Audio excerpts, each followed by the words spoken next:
Sometimes we belittle the Quran accidentally. When we see an ayah in the Quran that talks about, for example, the camels and how we created it, or when Allah says that you were an alaqa, you were a nutfatin min maniyyin, or when Allah talks about natural phenomena, what do straight away? We say, scientific miracle. This is rubbish. Sorry. This is wrong. Because what we've done, we've made science into a god now. We've deified science and we've limited the Quran. Science changes. I've just spent a whole year studying the philosophy of science on a postgrad level, and I'm telling you, there's no certainty in science. Study it. Just Google. Go type in scientific realism. Do it.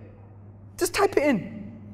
There's an anti-realism, instrumentalism. There's a big discussion on, can scientific theories represent the state of affairs? Are they representations of the truth? Or are they just good models? Or are they just useful? It's a big discussion. And all of them agree now that even if you think science gives you absolute truth, it can always change. They are always defeasible. I'll bring out my notes, my postgrad notes for you to see now. Because you have some online idiots, no offense, don't want to swear, but you have online idiots from, the skeptic tradition and the aggressive atheists. They think, science is like wahi, it's like revelation. It's not. It changes. Even if it's a workable theory, right? Even if it's well tested, it changes. If you study the history of science, you see that even workable theories changed.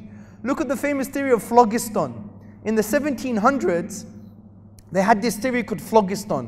What phlogiston was is that things that could burn, that were combustible, they had something called phlogiston, and when you burnt it, it released phlogisticated air. It was a theory. It was working in the 1700s. It was working so well that Dan Rutherford in 1772 or 1773, he used this workable theory and he discovered nitrogen. But after a few years later, they rejected phlogiston because they realized it wasn't working anymore. It was falsified. So this shows to us that you can get a truth from a false theory. That's the whole point. And things that work could be false because it was working, but then it ended up being false. So you just have to understand, when you study the philosophy of science and you study the history of science, you know that these are not absolutes. There's no absolutes. Even when you study induction, which is the method in how they basically formulate scientific conclusions, you see that induction doesn't lead to certainty. Read David Hume. And that's why these people don't even read their own Western philosophy.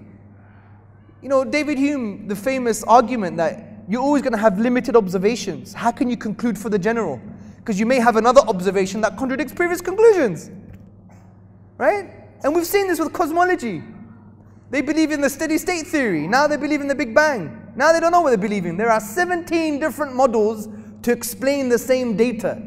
The data is underdetermined, meaning that the data can give you 17 different models explain the same data. There's no haqq.